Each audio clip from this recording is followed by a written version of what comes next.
So Daytona was fantastic. The crowd was amazing. The people love that sport, and they're wonderful people that run it. And they had a little rain delay, but we'll go home and watch it, I guess, or some of you will, and others will try and create peace throughout the world. Do you have any questions, please? Sure. Did you speak to Secretary Rubio this morning? I did. What is the latest with the negotiations in Saudi Arabia? What's he thinking? We're moving along. We're trying to get a peace with Russia, Ukraine, and we're working very hard on it. It's a war that should have never started. Do you expect Zelensky to be involved in these conversations? What will his role be? I do. He will be involved, yes. Mr. President, would you allow Europeans to buy U.S.-made weapons for Ukrainians? Yeah. Sorry, Zelensky said today that Russia is going to wage war on NATO. Do you agree with that? Do you have any concerns about? No, I don't agree. Not even a little bit. Vice President Vance said that the United States would potentially take military action against Russia if they won't come to an agreement. Do you agree with that stance? I don't know if that's what he said. I don't think he said that.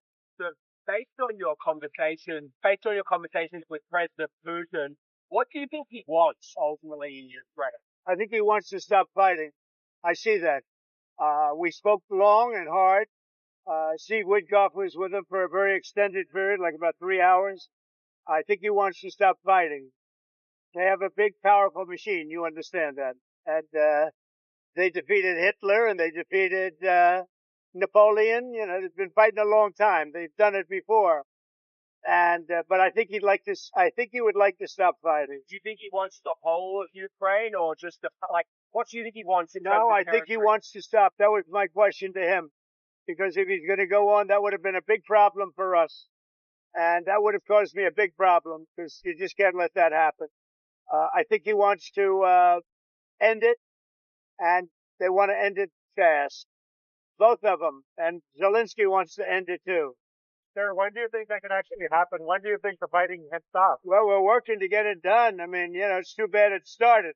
It would have been a lot easier to end it before it started, right? But it started because we had an incompetent president that he didn't know what he was doing. That should have never started. That war was so easy to stop. Remember this, that under Bush, they took a lot. Under Obama, they took a lot. Under Biden, they're trying to take the whole thing. And under Trump, they took nothing. Nothing was gone.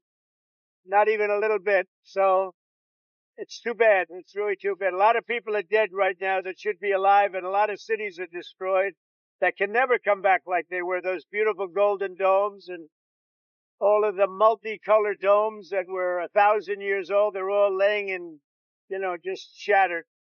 So it's very sad. They ruined the culture. They're beginning phase 2 of the ceasefire deal between Israel and Hamas. What's going on there? Have you been briefed on the latest relating to that? Well, I tell you, I have been briefed. I told Bibi, you do whatever you want, because, you know, my statement was they got to come back. Now, the reason I made that statement, because they said they weren't going to deliver, they were not going to deliver the people that they said they were going to deliver, that they agreed to deliver. And they did agree to do that, but they broke that agreement. When I made the statement, they delivered everybody plus an American. Now, the good news is they look like they're in pretty good shape, because the people from the week before didn't look like they were in good shape. They looked like Holocaust survivors, frankly.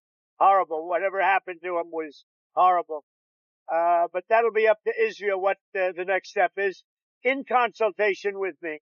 So what were they supposed to use these weapons for that you've now allowed to ship? Given the fact that there's a ceasefire supposed to be in effect, why stick those big bombs? Peace through strength. You understand that, right? It's called peace through strength. You know, they contracted for those weapons a long time ago in the Biden administration, and then Biden wouldn't deliver the weapons. But I look at it differently. I say peace through strength. They were sitting there. Nobody knew what to do with them. They bought them. But I believe in that very strongly. So do you have an update on your EU? The European Union is talking about banning food imports from the U.S., kind of along the lines of reciprocal tariffs. Why is that? Why? Reciprocal tariffs. They don't like. That's all right. I don't mind. Let them do it. Let them do it. They're just hurting themselves if they do that. I can't imagine it, but Doesn't matter. We're having reciprocal tariff. Whatever they charge, we charge. Very simple. If a certain country like India, which is very high tariff, if they charge us X dollars, we charge them X dollars. It's all right. It's a fair thing to do. Even the media said it was fair. And it's going to be very good for the United States. Do you have an opinion on your timing of your meeting with Putin in Saudi Arabia? No, no time set, but it could be very soon. Like this month? Well, it'll be soon. We'll see what happens. But they're meeting right now. And that's more. I mean, this should have been done 4 years ago, 3 years ago before it started, but it should have been done immediately after it started, as opposed to now, 3 years later. Sir, egg prices have reached an all-time high. What's your Which is what? Egg prices have reached an all-time high. Well, it was a long, before I ever got here, it was at an all-time. This didn't, remember, I've been here for 3 weeks. And when you saw the inflation numbers, I've been here for 3 weeks. I have had nothing to do with inflation. This was caused by Biden. I had 4 years of virtually no inflation. So I'm just taking over. But I'll tell you what, this country has made more progress in the last 3 weeks than it's made in the last 4 years. And we're respected again as a country. Thank you very much. Thank you.